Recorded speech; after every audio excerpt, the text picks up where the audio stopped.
Support and endorsement of Congresswoman Marjorie Taylor Greene, even calling for primary challenges against his one-time loyalists and attacking her as, quote, wacky, a ranting lunatic, a rhino, and a traitor. This is days before the House of Representatives is set to vote on releasing the Epstein files. It's a stunning breach between two MAGA leaders, one of whom is here with me now exclusively for her first interview since the president cut ties. Republican Congresswoman Marjorie Taylor Greene of Georgia, thank you so much for being here. As you just heard, and I know you saw, the president says he's withdrawing support for you, encouraging primary challengers. You were one of his biggest supporters. What do you think happened here? Well, Dana, thank you for having me on, and that is true. I stood with President Trump when virtually no one else did. Campaigned all over the country, spent millions of my own dollars helping him get elected, and I think that's incredibly important. And I do support him and his administration, and I support them in delivering the campaign promises we made to the American people. His remarks, of course, have been hurtful.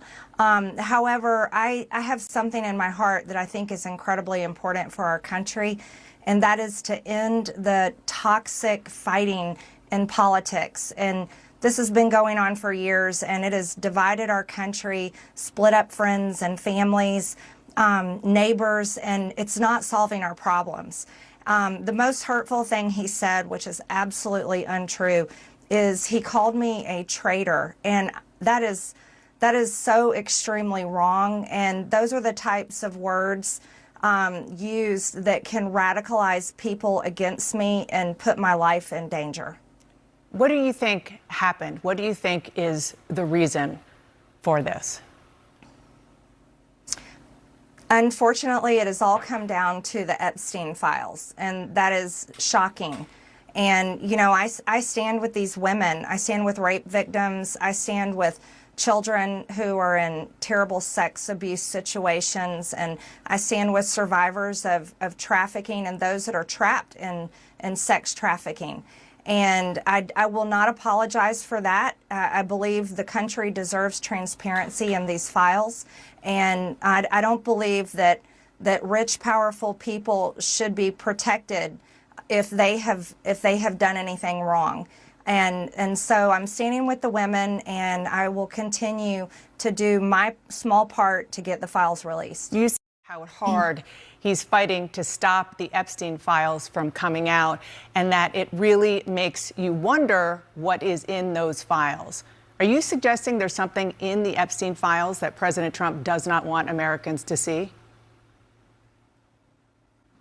Well, I think that's the part that has so many people confused, is that the women themselves that I have talked to have over and over again said that Donald Trump did nothing wrong. Quite a few of them even told me they voted for him. And those are the women I would like to see in the Oval Office with support. I would like to see all of the women there with support. I have no idea what's in the files. I can't even guess, but that is the questions everyone is asking, is why fight this so hard? Well, before this blow-up, you sort of alluded to this just now. You said you were confident the president wouldn't be implicated. Are you still confident of that? I'm listening to the women. Those are the ones that are saying that he did nothing wrong. Virginia Giuffre even said under oath that Donald Trump did nothing wrong, and she wrote it in her book. So I'm continuing to listening to the women, and I think their voices should be the loudest. The president said the reason that you have been critical of him is not necessarily Epstein, but because he pushed you not to run for the Senate or for governor in Georgia. How and when did he do that? Well, that is absolutely not true. Actually, I never had a conversation at all with the president about running for Senate or running for Georgia. And those were decisions I came to on my own that I don't want to have anything to do with the Senate. I think the past 2 months of the government shutdown should have shown America exactly why I would never want to be there. I think it's a very broken institution that serves the uniparty and doesn't serve the American people and how they vote. And I decided that I didn't want to run for governor this cycle either. I very much want to do the job that I'm in. Everyone else says I'm running for something, but all I want to do is serve Georgia's 14th district, and I'm very grateful for that opportunity. So he said it pretty explicitly. Are you saying he's lying, or did he at least get that message to somebody on your political team instead? I'm not sure. But I don't. That is untrue. What he said. I don't know if he's being fed wrong information. I honestly have no idea in that area, but it is absolutely factually not true. Nor have I called him, and White House logs would prove that. His own cell phone records would prove it. I have not been calling the president, but I did post messages that I had sent to him, and that was to protect, get involved. This is important. The American people want the Epstein files released. And, I've stood with the president. I have disagreed with him at times, Dana, and I'm allowed to do that. I think that's the most important thing we can do as Americans. And I'm urging my party. I've been putting massive pressure on my party and our speaker to pass the agenda that the American people vote for. That's the agenda that I fought for. Those are the campaign promises I made.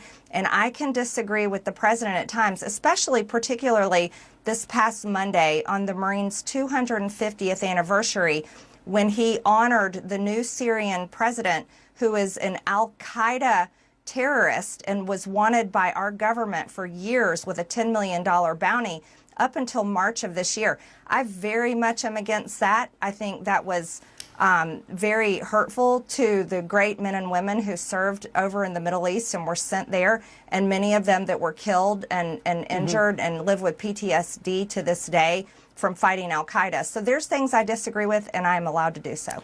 Well, you mentioned the Syrian leader at the White House. You've also been critical of President Trump over foreign entanglements, H-1B visas.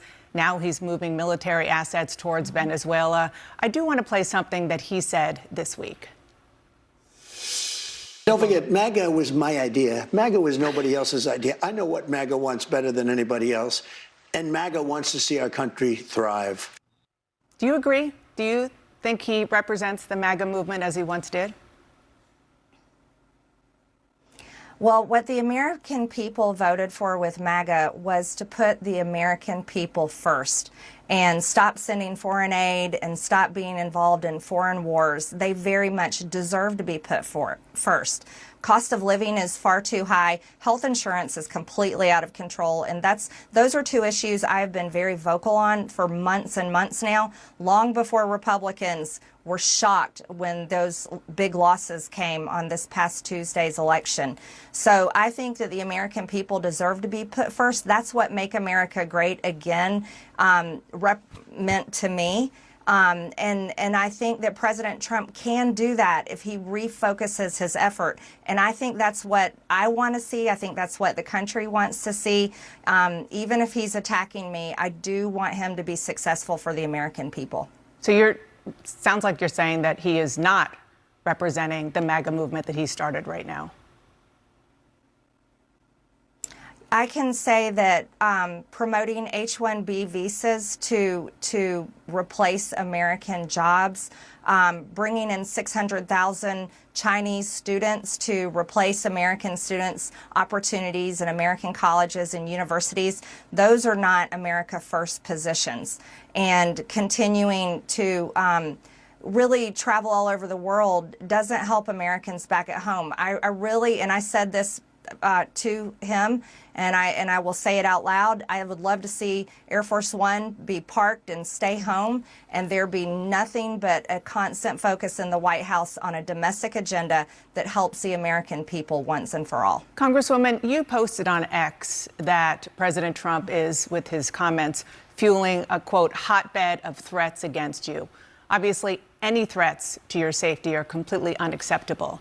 But we have seen these kinds of attacks or criticism from the president at other people. It's not new. And with respect, I haven't heard you speak out about it until it was directed at you. Dana, I think that's fair criticism. And I would like to say humbly, I'm sorry for taking part in the toxic politics. It's very bad for our country. And it's been something I've thought about a lot, especially since Charlie Kirk was assassinated, is that I'm only responsible for myself and my own words and actions. And I am committed, and I've been working on this a lot lately, to put down the knives in politics. I really just want to see people be kind to one another, and we need to figure out a new path forward that is focused on the American people, because as Americans, no matter what side of the aisle we're on, we have far more in common than we have differences. Yeah. And we need to be able to respect each other with our disagreements. So just to put a button on this, you regret the things that you have said and posted in the past, the Facebook post that was taken down of you in 2020 holding a gun alongside the squad, encouraging people to go on the offense against the socialists, liking a tweet of somebody calling for the execution of Nancy Pelosi and former President Obama. Just examples. Well, Dana, as you know, and many people know, I addressed that back in 2021. And of course, I never want to cause any harm or anything bad for anyone. So that was addressed back then, and okay. I very much stand by my words I said then, and I stand by my words today.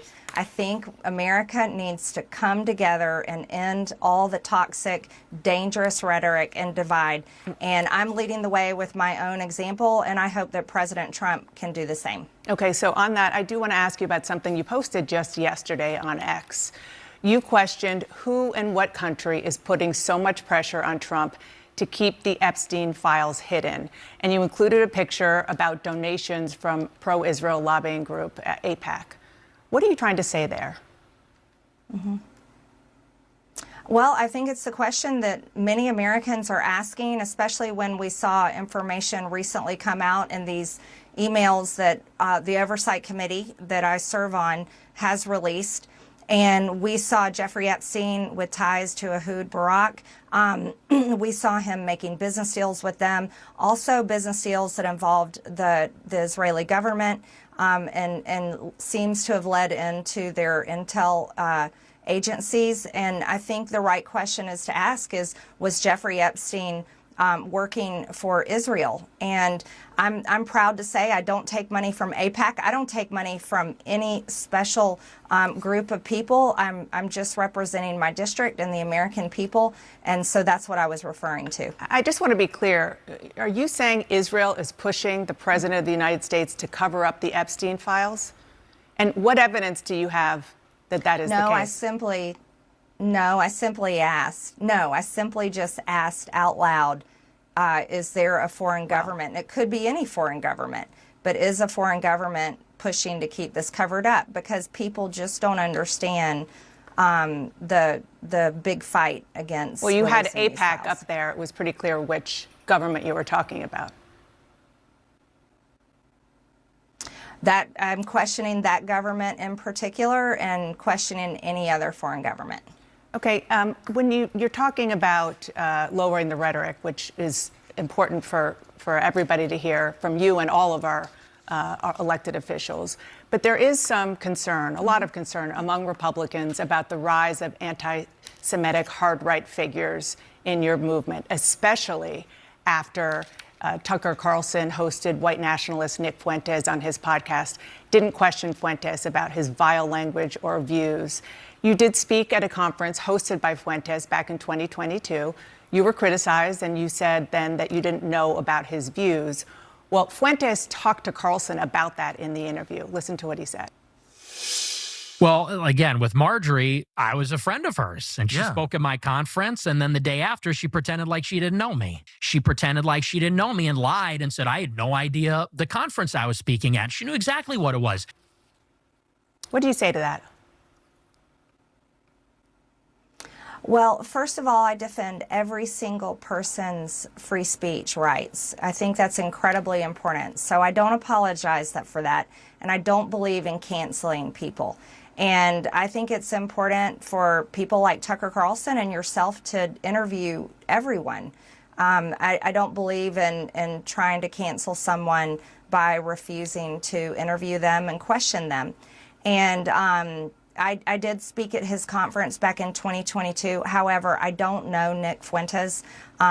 He's someone I've never exchanged text messages with or phone calls, but I did speak at his conference. That was the first time I had met him that day, and that was it. But I did watch the interview. I watched the full interview with Tucker, and I admire him for interviewing many people as well as exposing a lot of powerful information. I hear what you're saying. He does on his show. I hear what you're saying about free speech. I mean, count me as guilty as a proponent of free speech. There's free speech, and then there is hate speech.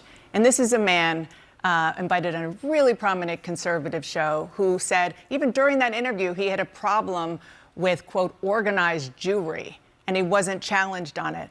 In the past, he has denied the Holocaust, called Adolf Hitler effing cool, talked about the fact that he thought Jim Crow was just fine, and on and on. So again, there's free speech, and then there's just hateful language and sentiments. Well, Dana, again, I told you on this interview that I'm committed to ending the toxic politics, and I think I don't want to have anything to do with it. You should have Nick Fuentes on your show, and you could ask him questions about that. I myself am not anti-Semitic. I have never criticized the Jewish people or said anything about them in particular. I am critical of the government of Israel, and I can criticize any government I want to in the entire world, as well as our own. And a lot of the times I am criticizing our own government for failing the American people. And I think that needs to be the focus, and that's the most important thing people care about, is being able to afford groceries, housing, health insurance, and having a good quality of life. Yeah, and I hear you saying you're not anti-Semitic, and you've said it before, and you know, some of the posts that you have put up, which you have apologized for, certainly have tropes in them that have been used historically against Jews. But I do want to end this conversation with a question to you, and that is, do you see a situation where you and President Trump can make up? And if not, do you think you have a future in the GOP? Well, I certainly hope that we can make up. And there's, you know, again, I can only speak for myself. I'm a Christian, and one of the most important parts of our faith is forgiveness, and that's something I'm committed to. That's why I can easily come on your show that is watched all over the world, and I can say things I'm sorry for, and I can try to set an example of how I think we should move forward as Americans. And so, of course, on my end, I believe in that. And